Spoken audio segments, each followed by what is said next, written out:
ಕಾಂತಾರದ ನಟಿ ಹೇಳಿ photos viral ಪ್ರಕರಣದಲ್ಲಿ ಮೂವರು ಆರೋಪಿಗಳನ್ನ ಸೈಬರ್ ಪೊಲೀಸರು ಅರೆಸ್ಟ್ ಮಾಡಿದ್ದಾರೆ.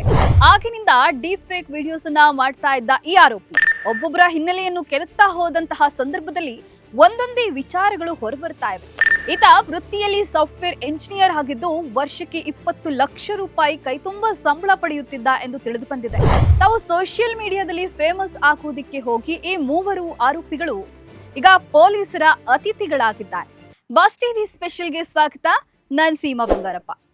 ಇತ್ತೀಚಿನ ದಿನಗಳಲ್ಲಿ ಕೃತಕ ಬುದ್ಧಿಮತ್ತೆ ತಂತ್ರಜ್ಞಾನದ ದುರ್ಬಳಕೆ ಎಷ್ಟರ ಮಟ್ಟಿಗೆ ಆತಂಕಕಾರಿಯಾಗಿದೆ ಎಂಬುದಕ್ಕೆ ಸ್ಯಾಂಡಲ್ವುಡ್ ನಟಿ ರುಕ್ಮಿಣಿ ವಸಂತ ಅವರ ಕಾಂತಾರ ಚಿತ್ರದ ನಾಯಕಿ ಅವರ ಡೀಪ್ ಫೇಕ್ ವಿಡಿಯೋ ಪ್ರಕರಣವೇ ಸಾಕ್ಷಿ.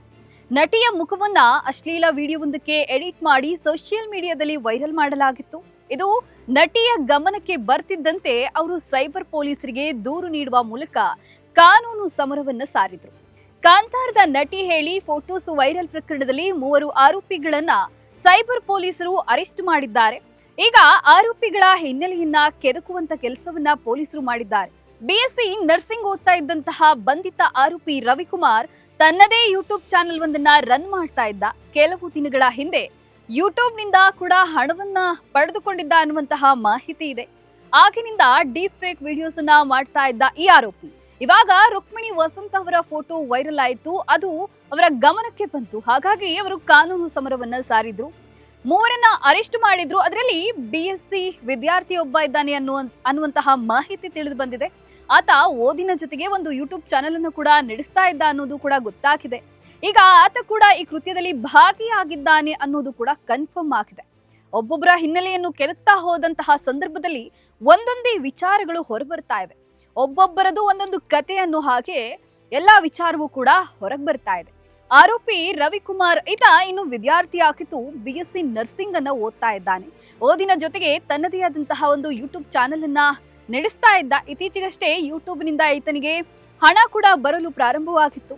ಯೂಟ್ಯೂಬ್ ನಲ್ಲಿ ಹೆಚ್ಚು ವ್ಯೂಸ್ ಹಾಗೂ ಹಣ ಸಂಪಾದಿಸುವ ದುರಾಸೆಯಿಂದ ಈತ ಸೆಲೆಬ್ರಿಟೀಸ್ಗಳ ಡೀಪ್ ಫೇಕ್ ವಿಡಿಯೋಗಳನ್ನ ಮಾಡಿ ಅಪ್ಲೋಡ್ ಮಾಡಲು ಆರಂಭಿಸಿದ್ದ ಅನ್ನೋದು ಕೂಡ ಗೊತ್ತಾಗಿದೆ. ಈ ಪ್ರಕರಣದ ಮುಖ್ಯ ತಾಂತ್ರಿಕ ಸೂತ್ರಧಾರಿ ರಂಜಿತ್. ಈತ ವೃತ್ತಿಯಲ್ಲಿ ಸಾಫ್ಟ್ವೇರ್ ಎಂಜಿನಿಯರ್ ಆಗಿದ್ದು ವರ್ಷಕ್ಕೆ 20 ಲಕ್ಷ ರೂಪಾಯಿ ಕೈತುಂಬ ಸಂಬಳ ಪಡೆಯುತ್ತಿದ್ದ ಎಂದು ತಿಳಿದು ಬಂದಿದೆ.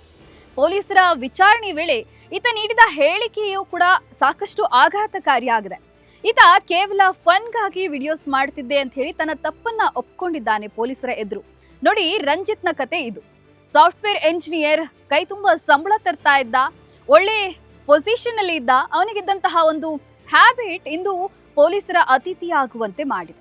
ಹೌದು, ಫನ್ಗಾಗಿ ವಿಡಿಯೋ ಮಾಡಿ ಈಗ ಪೊಲೀಸರ ಅತಿಥಿಯಾಗಿದ್ದಾನೆ. ಒಬ್ಬೊಬ್ಬರದು ಒಂದೊಂದು ಕಥೆಯಾದ್ರೆ ಇನ್ನು ರವಿಕುಮಾರ್ ಕೂಡ ಒಬ್ಬ ವಿದ್ಯಾರ್ಥಿ. Ranjit software engineer. ಈತ 20 ಲಕ್ಷ ವರ್ಷಕ್ಕೆ ಸಂಬಳವನ್ನ ಪಡೆದುಕೊಳ್ತಾ ಇದ್ದ. ಕೈ ತುಂಬಾ ಸಂಬಳ ಬರ್ತಾ ಇತ್ತು. ಇನ್ನು ಕೂತ್ಕೊಂಡು ಯಾವ್ದೋ ವಿಡಿಯೋ ಮಾಡಿ ಎಲ್ಲೆಲ್ಲೋ ಹರಿಬಿಟ್ರೆ ಗೊತ್ತಾಗಲ್ಲ ಅನ್ಕೊಂಡಿದ್ದ. ಆದ್ರೆ ಪೊಲೀಸರು ತನ್ನನ್ನ ಟ್ರೇಸ್ ಮಾಡಿ ಅವನನ್ನ ಹೆಡೆಮುರಿ ಕಟ್ಟಿ ಅವರ ಸ್ಟೈಲಲ್ಲಿ ವಿಚಾರಣೆಯನ್ನ ಮಾಡಿದ್ದಾರೆ.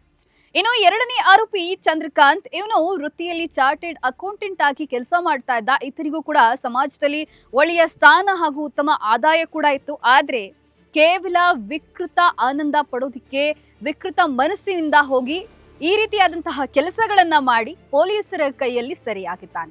ಈತ ಕೂಡ ಸೋಷಿಯಲ್ ಮೀಡಿಯಾದಲ್ಲಿ ವೈರಲ್ ಆಗೋದಕ್ಕೆ ಈ ಒಂದು ತಪ್ಪು ಕೆಲಸಕ್ಕೆ ಕೈ ಹಾಕಿ ತನ್ನ ತಪ್ಪನ್ನ ಒಪ್ಕೊಂಡಿದ್ದಾನೆ.